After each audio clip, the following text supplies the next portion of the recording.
about my love? Wasn't it enough?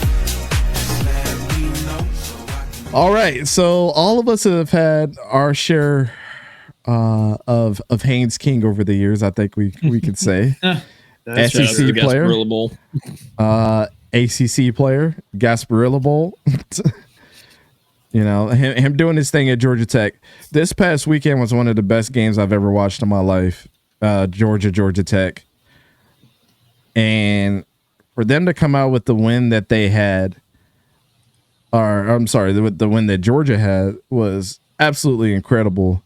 Give them all the kudos for Georgia Tech for keeping that game so close like they did. You know, we already respect the hell out of Brent Key and what he's doing down there at Georgia Tech, but the storylines write themselves. But one of the bright spots, well, two of the bright spots. First of all, I said it before, I'll say it again. Jamal Haynes was looked like the best running back in the country in the first half of that game. But then also the consistent guy throughout the game was Haynes King and what he had did all game long. Not only when it came to a crucial third down and him using his legs, he was tearing people up with his arm, downfield, middle of the logo, getting his team. It seems like every time they needed a third down, he got them past the 50. Yeah. Third down, get you past the 50. How about y'all like that? Like, they literally were a field goal away from winning this game if they didn't go for it. Hindsight's always 20/20. We know that. But Khalid, from your experience, from our experience watching them, did you watch Haynes King in person? Oh yeah, plenty of times. He was So he all was of the us quarterback. I mean, he got hurt both seasons. He was a starter, but yeah, I've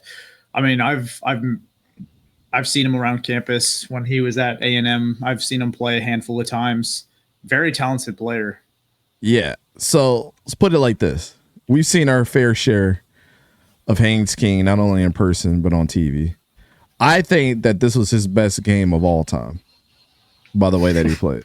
Oh, absolutely. Yeah. Is Haynes King a legit quarterback in college football? And can he be a legit quarterback at the next level?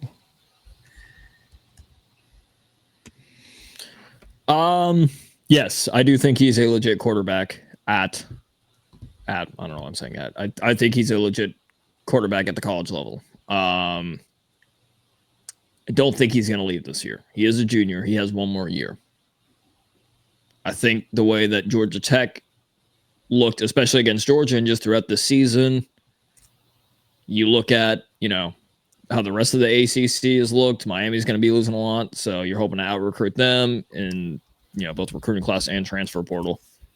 I think you've got a good pitch to come back for next year if you are Haynes King. But as for him being legit, yes, absolutely. We talk about Miami. That was the team they beat. He only threw 6 passes.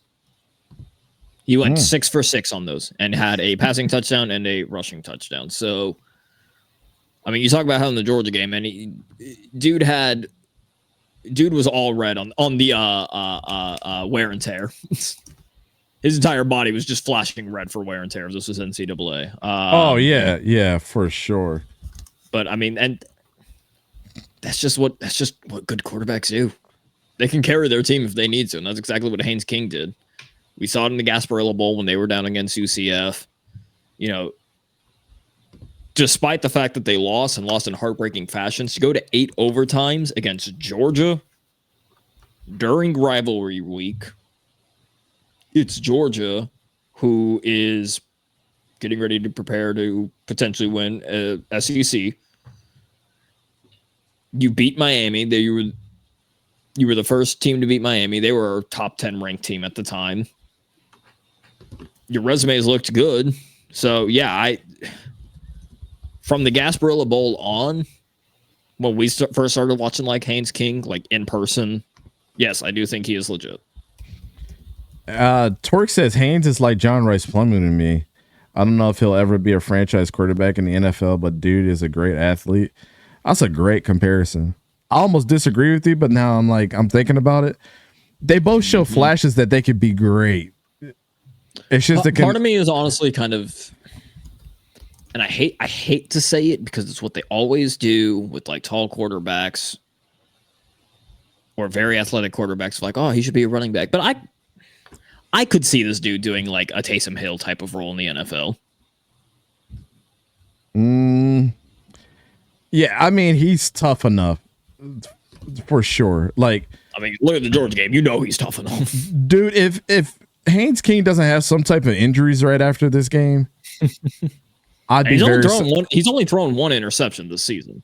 Mm-hmm. Damn, for real? Yeah, he protects the football. He protects the football, and it was only against Georgia State. I'm speaking from just watching the kid. Like, I'm sorry, I didn't want to look up any stats to undercut exactly what he's done, because the eye test to me tells you everything you need to know about Haynes King. And all season long, all I've been saying is like, man, I don't know.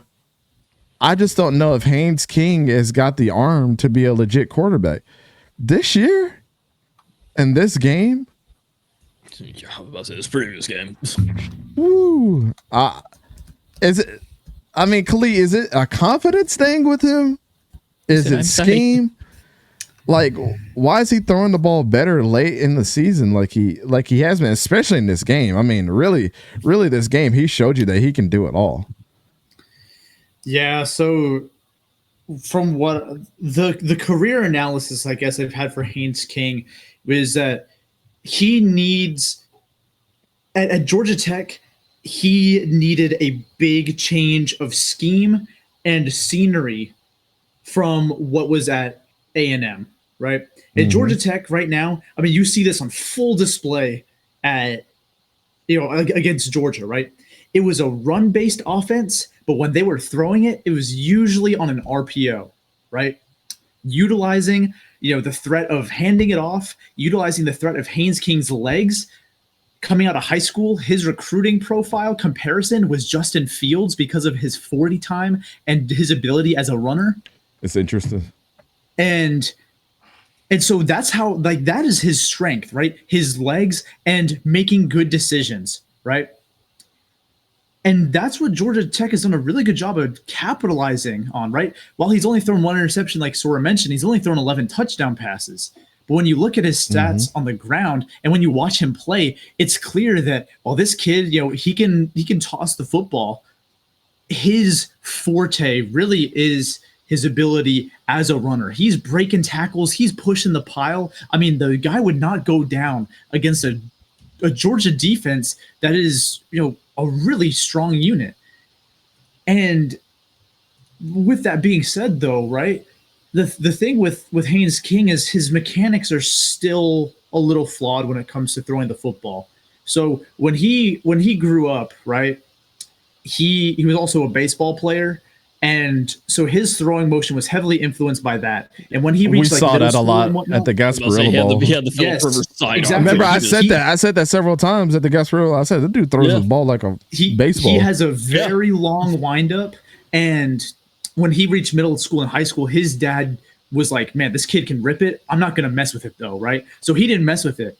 When he got to Texas A&M, right, you have Jimbo Fisher, who is the king of two hands on the football, right up by your head. You're going to play the position of quarterback the way I want you to play it, right? He wasn't the best scheme fit. His legs weren't properly utilized, and it was just too much for him, the pro style offense. So Max Johnson, right, son of NFL quarterback Brad Johnson, comes in, right? And when Haynes King goes down with injury, Max Johnson steps in. Wait, that's Brad Johnson's son?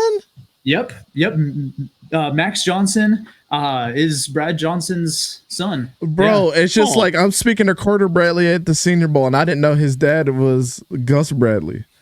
Yeah. So and so with Brad Johnson, that connection, right? When Haynes King leaves and Max Johnson stayed at Texas A&M, Haynes King got in contact with Brad Johnson, right? Former NFL quarterback, and together they worked on Haynes King's mechanics, right? So clearly there was a lot of improvement in his windup and his throwing motion going from Texas A&M to Georgia Tech. Now, obviously, right, it's still not perfect, but he has improved as a passer with the Yellow Jackets because of the improved mechanics. Now, he still has some room to grow in that area, but with the slightly improved mechanics, he is now in a scheme under Brent Key that is really taking advantage of his strengths, right, which is his decision-making and his ability as a runner. And the more time you spend in an offense, right, where you're continuing to see improvements on the offensive line, and Jamal Haynes really took off as a running back, right? Like you said, he was playing incredibly against Georgia and at the beginning of the season. When you combine all of that, Haynes King has only gotten better, right? Because he's dealt with injury this season, but he's come back, and with the RPO heavy offense, it's meant to showcase all of his strengths, the decision making, right, being able to make the right reads, and then his ability to run the football. I think if Haynes decides to stay for another year, we're going to see even more of this next year. I don't think that he's at this point in time an NFL quarterback, but yeah, he could absolutely be a college great, right? He could absolutely be one of Georgia Tech's, all-time quarterbacks, right? Because he could lead this team to great things. He led this team to a win against Miami. He led this team, into the jaws of the lion.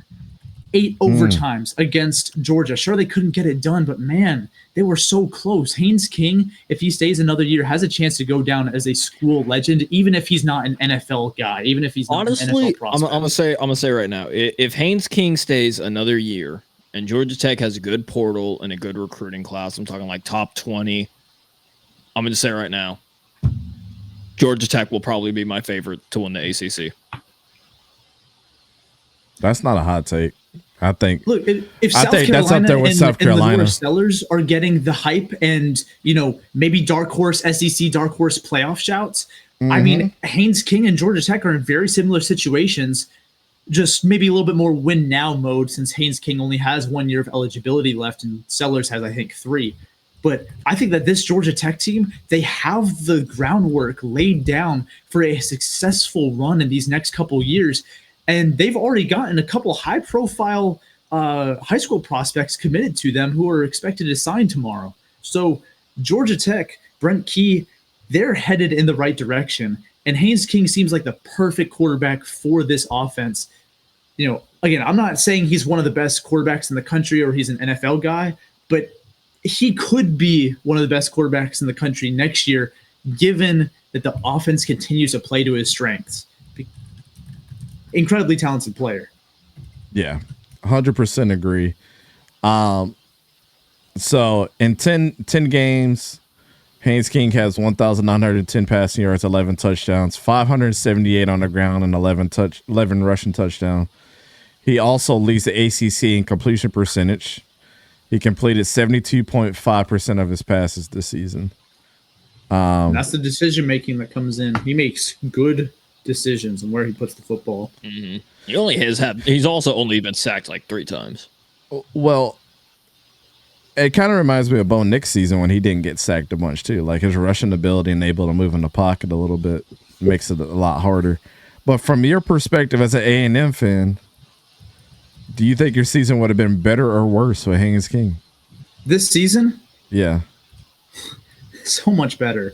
So, I mean, because yeah, you went the opposite of what I thought he was going to say. I thought it's the same, bro. I thought he was going to be like, no. It would be so much better with him because look, he was going to be like, quarterback problems, baby. Right? We had an identity problem. You have Colin Klein coming over from having Will Howard and recruiting Avery Johnson over there, so it's very similar profile quarterback, the running type, right? And you come over here and you have Connor Wigman and Marcel Reed, who are themselves very different prospects.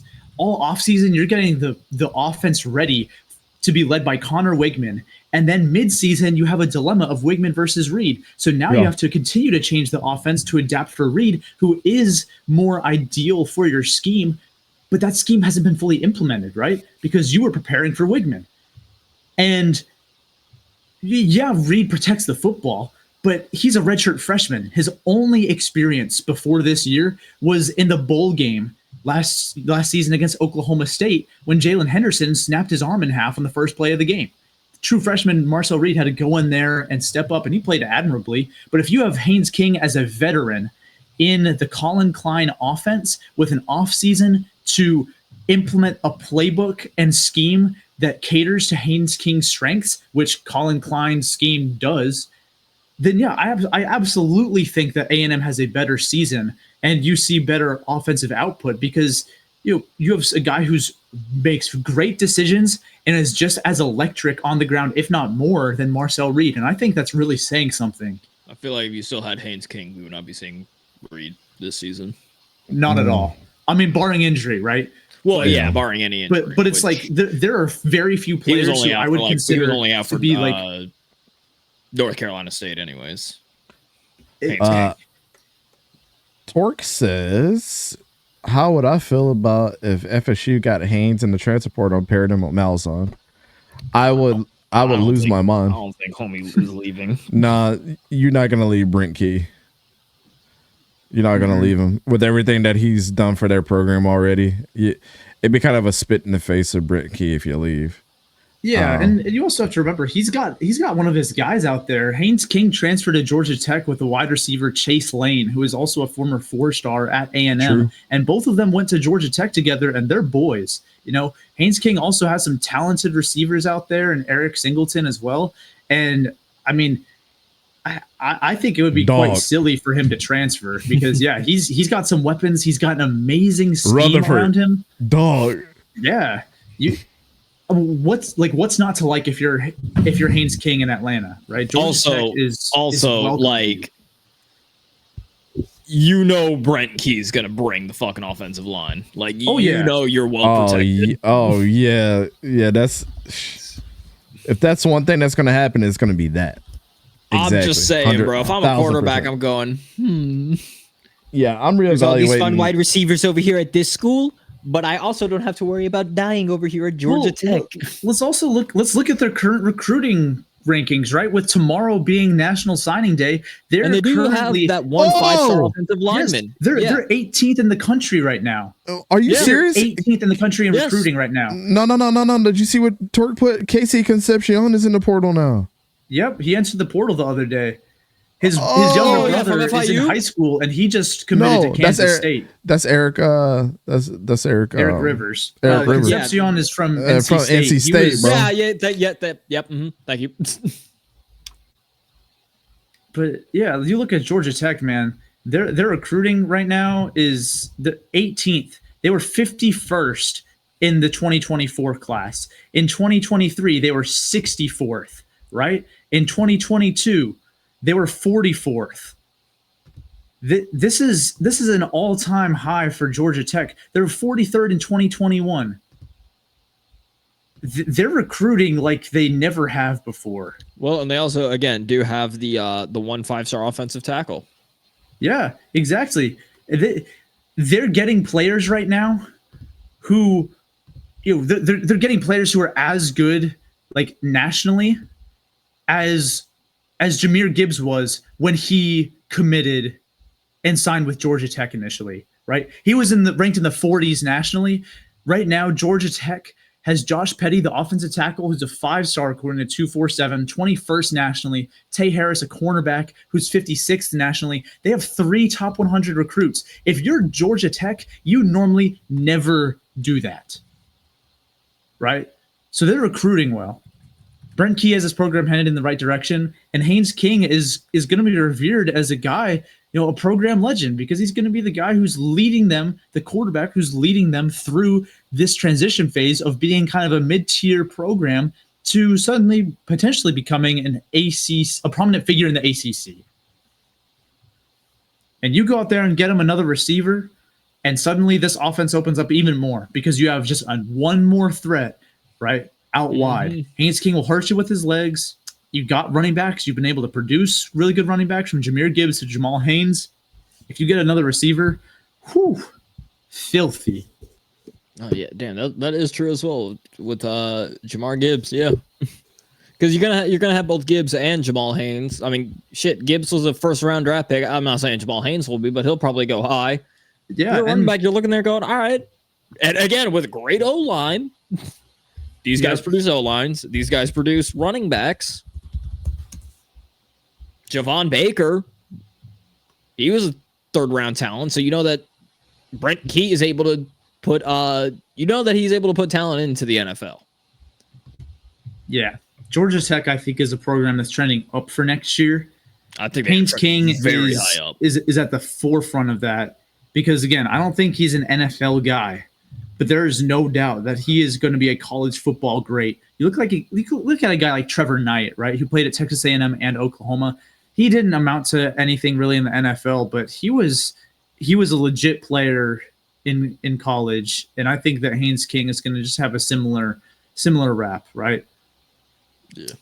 Man, Dante's still Again, out. I think NFL wise, if he were to go now, I don't think it'd be smart for him to go now, but I think NFL wise, like next year, yeah, if someone's potentially someone could draft him and boost wait. up stock. But if not, again, I think he could be like a Taysom Hill type of guy. He'll need to put on some more weight, but I could see him. Like That dude, yeah. Casey Concepcion is still like being in the portal has got me. I'm upset. Hey, chat, y'all want to hang out tomorrow for early signing day? Ponder on that. We'll get back to That it. would be fun. I could get behind that. Anywho's. Yeah, the Max Johnson. He said he thought he would never hear the name Max Johnson ever again. He did have a nasty injury that ended the season this year. I felt bad for him.